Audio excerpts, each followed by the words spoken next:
Artiste et en 5e génération, héritier Watanabe, la Pulga, Moto, Nateme. Balobi deux fois, tu ne connais pas demandé.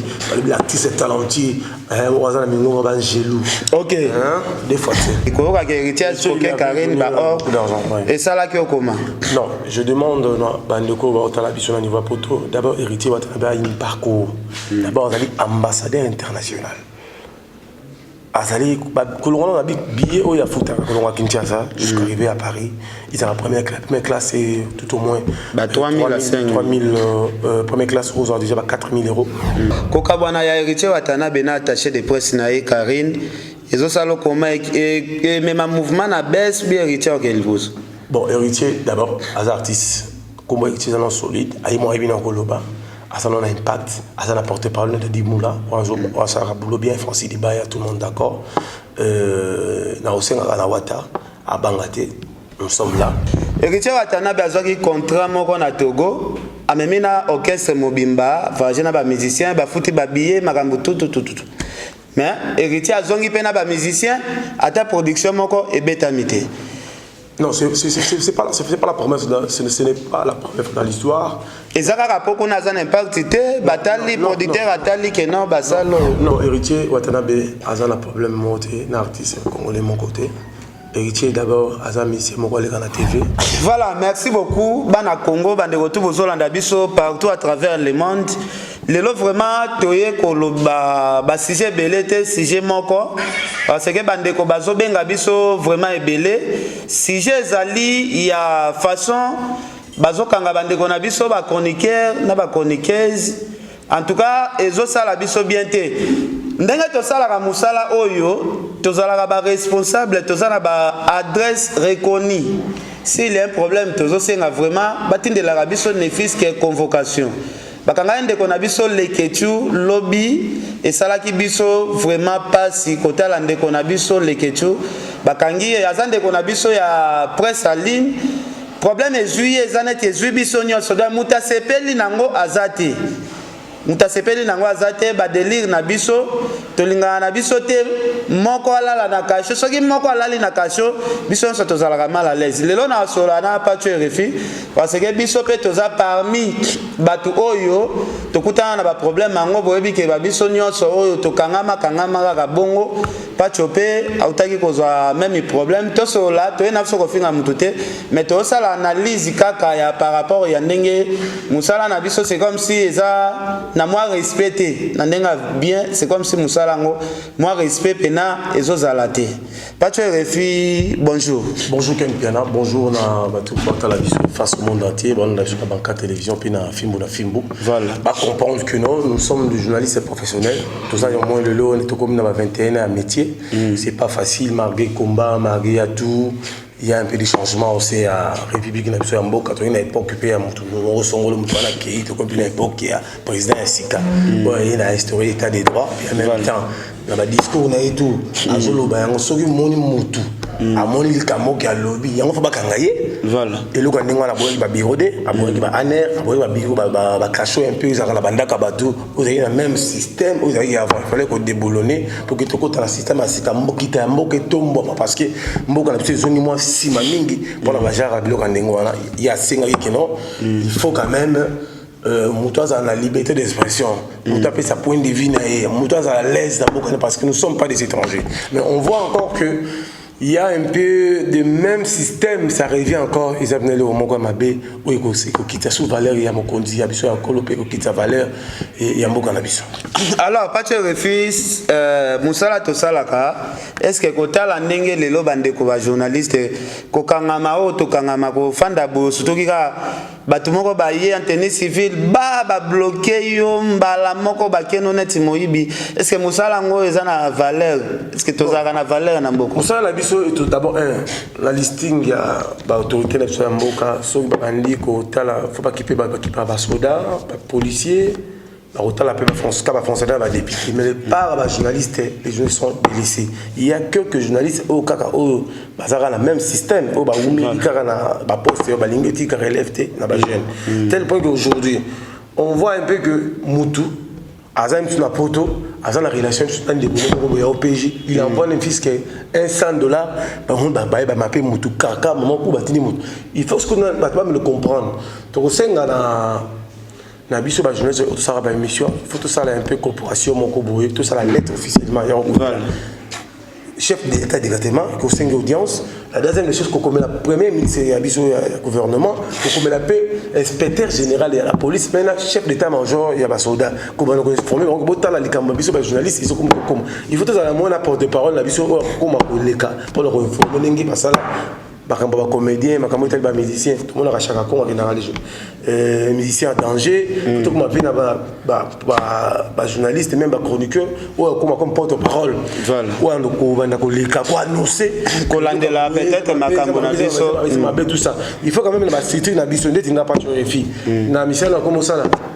Na la bâtisse sur avocat pour la relaxer na ko ba boité na ko sala boité so muzayo yo boité na ko kene ba vice de procédure pesal ils ont ko la so ko la policier ayo kanga eux ndeti na banzela yo za adresse sans mandat sans ni sans invitation sans quoi aux en a droit ya poursuivre même na cour de militaire aux en a droit ya fond la dossier avec $20 au fond le dossier par interpeller mutuana so avec cour de militaire a resengo pardon na tia alors pacho lobi to lali to la moki toki bakangi lekechu azapele kinayo na mona bosala kana epe moi ba émission esala ki okoma kotala muninga fandika quelque part ba e bazuye ba kenaye. Bon, la première des choses lekechu azali quand même peu ndeko ya biso asara ba sketch nae asexara ba to un peu la ba émission ba to mingi pe apoto balanda yango na ning to sala rarement même ba jeton moi tout ça ils ça la ki ba to longa là un peu de stress au niveau de la poto. Mais comme on a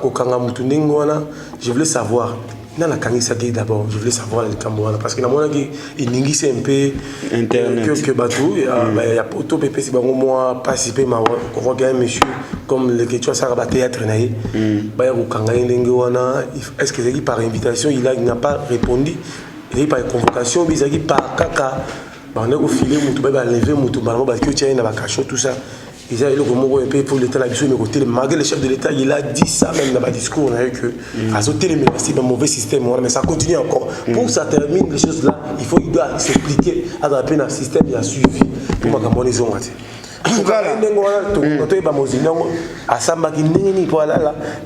pourquoi et pourquoi. Mais il faut qu'on le rappelle qu'on dans social likambo qu'on vérifie dans nos informations qu'on les questions sala kinini boina botolo qu'on ndeto continuité à recherche lango ba analyse pas tu refi. Alors pas tu refi mikolo to moni okomi beaucoup plus moi politique. Oui, je dans la émission mon communiqué dans la RLTV, je commence télématin à partir à 8h30. Voilà. Quand je finis télématin animation matinale, je relais jusqu'à 10h30 la tribune du peuple. Je parle de tout, je vais parler bateau bateau la bomba ndaku. Bateau ça la bomba B, bateau même soit dans la droit naïe pour solution mon nana. Il peut venir la tribune du peuple exposer canaï autorité couleur hollandais. En gros routine même avocat magistrat hollandais dossier n'est pas une solution. Les gens là écoute maman mon comme né avec ma cambo Italie ba azali na Angola somba il va on a c'était député moko ayo ko na place wana na kanai et puis si vous kanda et pas député mususu ba telemi les dossiers on ba benga kina pananga même ba président assemblée provinciale na moni maki mukeba il pa kota ili kambango na moni pe susu député dit yeli na moni maman Janine Mabundu pe bureau na benga ki biso pour pourquoi mon la bureau la première dame maman Denise Chilombo la première dame na Mboka mais ko benga pour pourquoi maman se plaint dans na niveau de la télévision ou quand même pas na tour naï parce que là ça cas d'enregistrement là c'est pas document là moi je préfère parler de la politique na côté social parce que à côté culture la vision Mboka non les allons poser là ils ont actualité mais les politique il faut que les bateaux baza babola baza la difficulté à travers le peuple par la solution. Voilà, merci Pacho Refi moi na motegeta à s'engager beaucoup plus na kati ya politique. Alors Pacho Refi lobby côté culture marambo etambolate. Est-ce que au lobby yango par rapport il y a ba musique qui batebele ba même ça album succès aux à la tête ou comment? Dans la culture ce n'est pas la musique, on a des peintres, on a des stylistes, on a beaucoup de choses.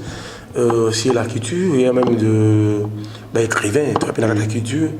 les amaramisés belé dans la côté culture Nabiso, mais on voit un peu que nous sommes délaissés. Tellement que l'émission il passe toujours à la télévision pour vous dire qu'il n'y a pas il y a pas Barthez Pétador l'hôtel là-bas côté Sabam et foot à Bango mais son coup d'assaut sonné casse au bilo gonine est-ce qui prend la Bango te Marie va ça Bango ça caloso moi ça tout ça bah raté parce qu'ils ont œuvre d'esprit tu vas voir pas trop en avant les allons exposer donc là non cinéma c'est Koufa donc la salle mythique on va les dans Olympique ça tu préfères parler de la politique pour y rentrer dans l'actualité.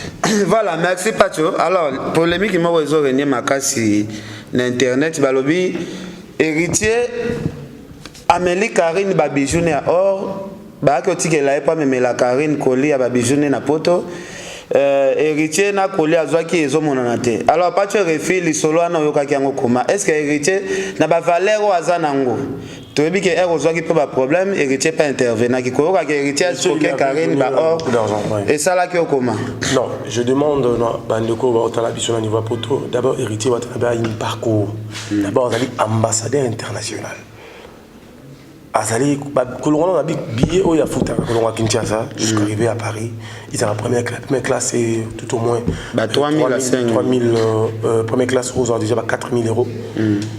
Tout hôtel assistance avec dépenses des hôtels avec de carburant et tout ça pour louer tous les jours les instruments et payer encore des musiciens et payer encore place à Betaka à Rosa Babeti Zaninga ça va baisser sur internet toujours créer la actualité comme d'hab pour tout ça toujours à la page vous savez sur moni mutumsusu à monique Azoyo quand a sauté avec Héritier. Vous savez qu'Héritier il a commencé sa musique, toujours des combats. Il a sorti son album. Il y avait des gens qui sont passés même à la télé pour couper c'est Dinaï, tout ça. Ils allaient prendre ça les mauvaises campagnes. Mouto toujours Azara élu de Dieu, Mouto Azara l'étoile, Azara toujours Yako Bundisaï. Lui-même l'artiste a joué il a été. Il faut commencer à le discernement parce qu'Azara artiste c'est talentueux, Azara en plein studio, lui ça d'ici là, mi-ange, mi-démon, a vibrer dans Afrique d'ici, tout fait tout flamme, Afrique d'ici, tout le monde d'accord. Il a joué concert VIP dans la ville, plein de craqués. Il a cassé la baraque chez Freeboss. Il a tiré le Salamate, artiste à 5e génération. Parce qu'il y a beaucoup d'artistes aujourd'hui, à la ville, ils ont une invitation. Voilà. Mais l'artiste héritier, il ose affronter ville. Pour la ville est calme, avec $100, pas de soucis, plein de craqués. Merci Pacho Refi. Alors, Kokabwana ya héritier Watana Bena attaché de presse Naï Karine. Ils ont salé comment et même un mouvement na baisse bien héritier qu'elle pose. Bon, héritier d'abord, as artiste, comme héritier dans solide, aïe moi bien en Koloba, à ça un impact, à ça la porte-parole de Dimoula, on ça a boulot bien Francis Dibaya, tout le monde d'accord. Na Osenga na Wata, à Bangaté, nous sommes là, donc tu as un peu coup de pouce, ma camona et puis fanda, na ningi makamuza, parce que là ma machine dans la porte bazo tout na lisolango, ba lisarazement pas ma mieux eleka. Papa Théo Mukendi, Théo Mukendi, monté ma question comme la baronne à Bruxelles. Nadine Kila, Nadine Kila, Aimé Kalongola, Papi Kalé, Joe Kalé, parce que tout n'a pas dit Solango. Il faut quand même soutenir artistes et 5e génération, héritier, Watanabe, la Pouga, Moto, Nateme.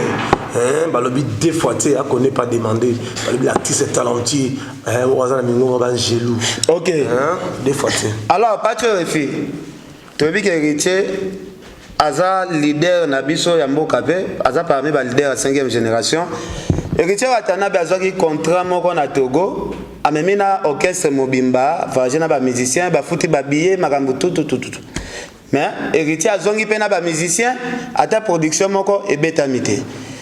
Non, c'est pas la promesse, ce n'est pas la promesse dans l'histoire.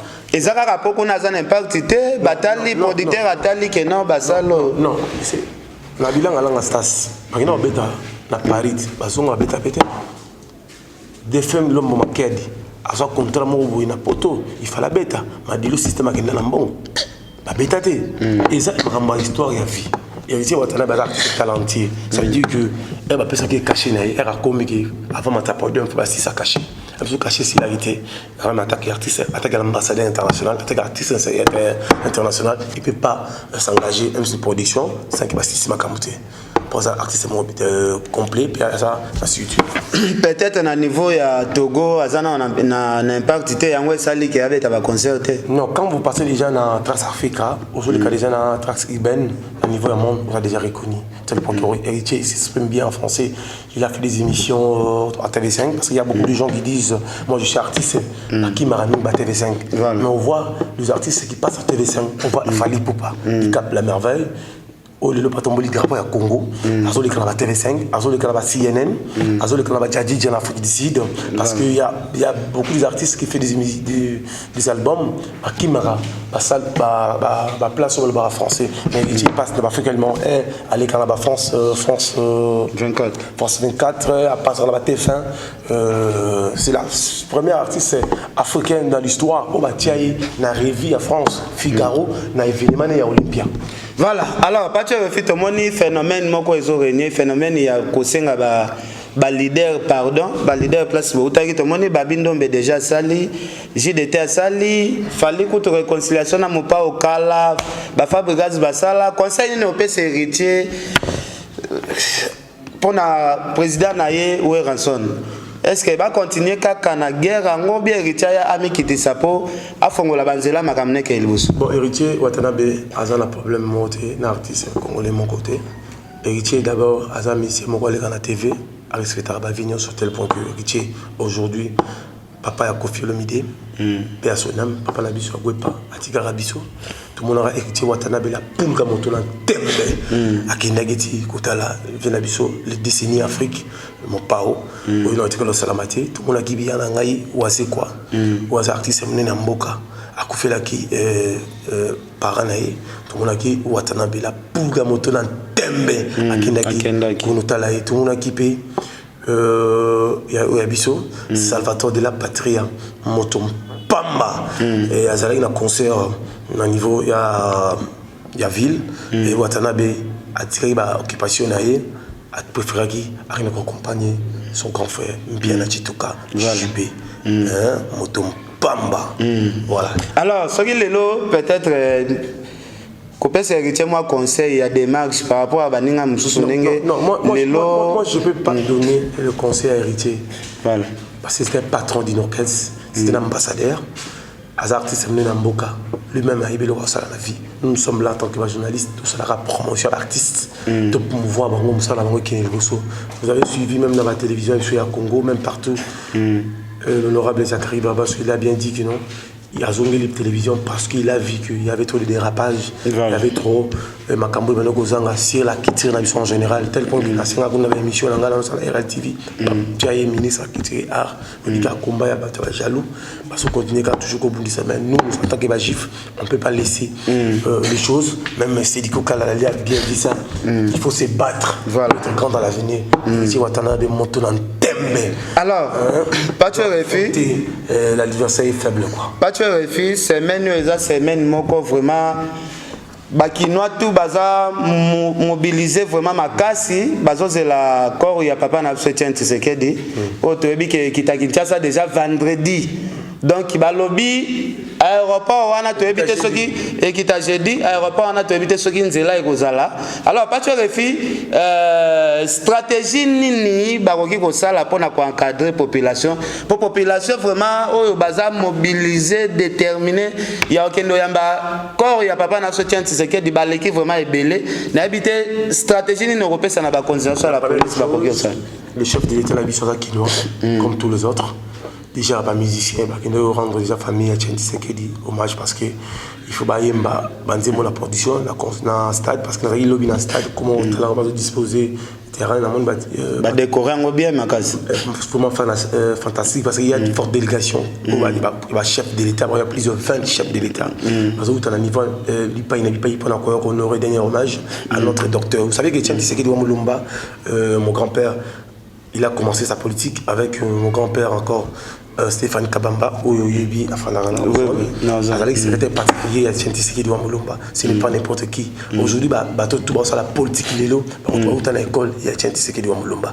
C'est Tshisekedi on peut pas tout les laïcs nous qu'on a moins manqué. Pour te pisser honneur parce que là il nous à cause de la démocratie dans Mboka. Après ça biso courage. Après ça biso puissance parce que Etienne Tshisekedi nga pona nga na 5 ba honorer en tant que héros ba honorer en tant qu'esprit parce que à côté de esprit et on va ngati ya affronter l'adversaire. Voilà, merci beaucoup.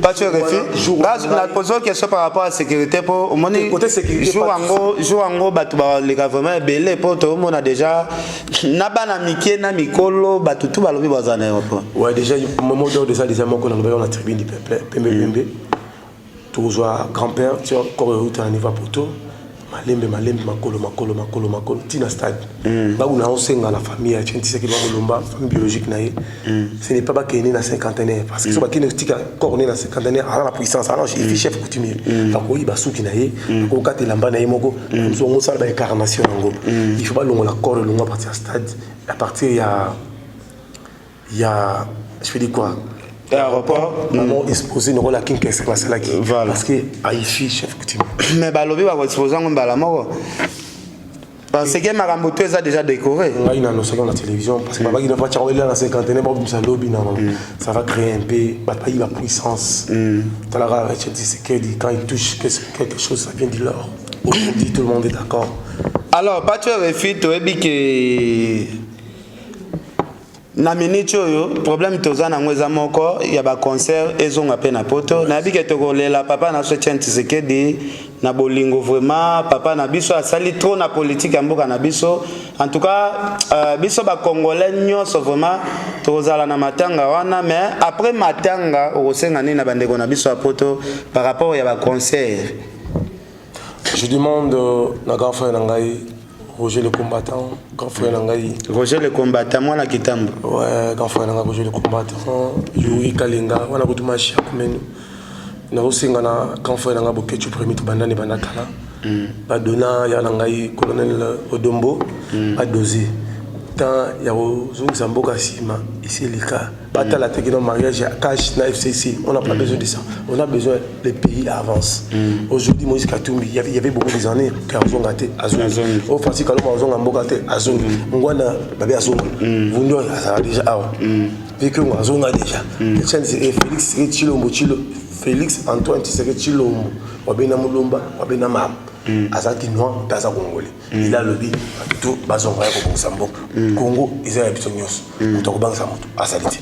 Tout tient assez. Tout ça bat nyos. Biso tout ça bat ya ilonga mbidi.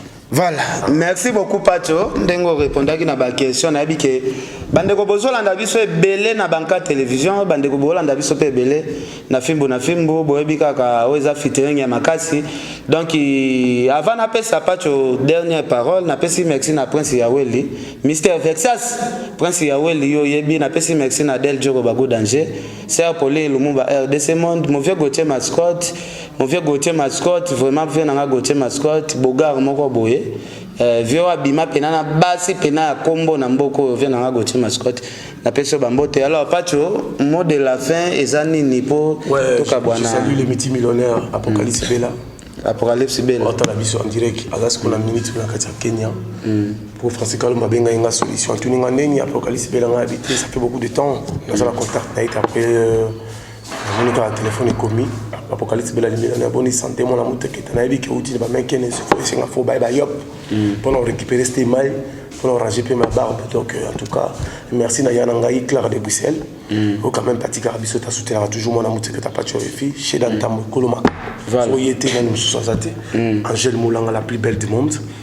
Dominique Bilona ba tout ça te bango ba nani ba tout ça ti na suka. Mais kolo toujours na époque il y a fallu héritier c'est les scram Ferregola Lacoste. Alors Pacho, grand frère no Fali, grand frère no Bandal, azobeta aosa la tournée munene ba banda Canada, Amérique, bazan a plus de 30 quelques productions à niveau ya espace américaine. N'habitez moi commentaire on ko za la nini avant to. Ouais, na pesi no merci na Cap la merveille, na mona tindele ngai na messenger na vidéo abete na Gabon. Asindeli ngai vidéo ndenge avakota na concert ndenge azotambola na car les fongolé les car à côté na loge abimi ayeti na stade abi Pacho les filles oza boulot ya na yo yebi kala maloba no mikolo za kitoko solo la donc en tout cas c'est la famille. Voilà. On les a goûté palais. Il y a un bon baiser. Et on a passé bonne chance parce qu'il y a des artistes au Lelo, alors on les bis au Sony. Voilà. Il y a un photo na Rambo. Rambo. Rambo. Il y a au-delà, il y a World. Voilà. Il y a Black T. Il y a Serge Ibaka. Avant de dire on a Serge Ibaka, on a pas copo na Fali. Il y a Jordan, il y a Fali. Il y a R. Kelly, on comme la Michael Jackson. Banzembo. Ça la fitine na Fali. Fali la World au Salati.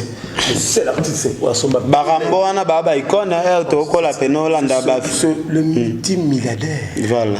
Ils ont Black T. On peut ça vendre. Faut ça na World. Voilà ça na World. Voilà. Si quoi on peut à défendre. Ils se valent la chaîne internationale ils a kabé bono. Asa la effort. Ndenge ba fabriquer pe ba zo défendre ba tunya. Voilà. Na pe simbo te bene. Na venangai oibiti. Voilà. Vers les hommes mbata. Ils ont mbata vraiment. On est là il trop. Na pe si Jimmy Belao mbote. Voilà. Jimmy Belao. Edi Kamina en direct. La Bossanité, Fafalonga. La Bossanité, balobi mon père Gauthier Wing. Mon abanda la solo Gauthier Wing na Milan. Yo yebi. Palais. Après si Tina Ipupa. Beaucoup de félicitations à Bafana. Voilà. Épouse grand prêtre Fali Poupa. Nenga monté pour ce bébé. Ah, bébé c'est quand vraiment. On a fait Fali. Nenga mère na yo. On a caché c'est là que souci. Mais RFI. On dit internet est là. Voilà. T'es là RFI où tu l'as eu ça. Depuis. Donc en tout cas mère Bafana. Donc nous avons fait mon labino dans les bottes. Marco 6 oui. Vous avez pas parlé de la pas tu RFI. Vous n'avez pas eu. Na Keina bino tu na mabino vous avez bébé. Oui, bibino mo ok, elle a joué la palais, pas de cap. Maman on a quelque chose pas côté palais, la bima foufouto lé. Voilà. Tu vas bima la Faline Alexis, pour Luka, Makambo comme on est comme il est en tout cas. Merci. Merci Naidi Badiata, merci Nana Bodoga. Nana Bodoga. Na musala otobazo sala, on est ensemble parce que la pesi bote bele la lika chama la kala la. Sandra Kazadi. Tout roba, la pesi mbote nzama bola yo wana famille ngai. Marifa na Londres, wana sœur ngai. Tu vas réfuter moi Nabino, pas conseil Nabino, on a toujours Nabino quoi. Merci. 89 53 48 057. Bateau ça te bango. Banane. Merci mon vieux Sam Pengomei. Ginette Boula. Sam Pengomei. Kazadi Eva Chimanga Papi Kalengula Jokale. Merci grand père Sam Pengomei Grand Lac. Na peso bambote belé venanga sa mpe ngomei na monaki na matanga ve Georges Kofa en tout cas ve sa mpe ngomei ozalaki wana sala nga bien na mona pe yana ngai azalaki honorable Jean-Jacques Mutuale Bwise Mpangi na mona pe yana ngai Dems de Mukalinga Aminata Cissé Mutoka Mutoka bango to essayer passe ba bivi ngal propriétaire ba Francis imam ala tsekiso na londre ya ndey ba Angel Mswahili Magizembe ba Bikeli ba rifa qui sombe tout azonga déjà abenga que déjà ouais azonga déjà donc ça là bango to passe quoi voilà merci beaucoup merci Gladys Wapa c'est du coca la yo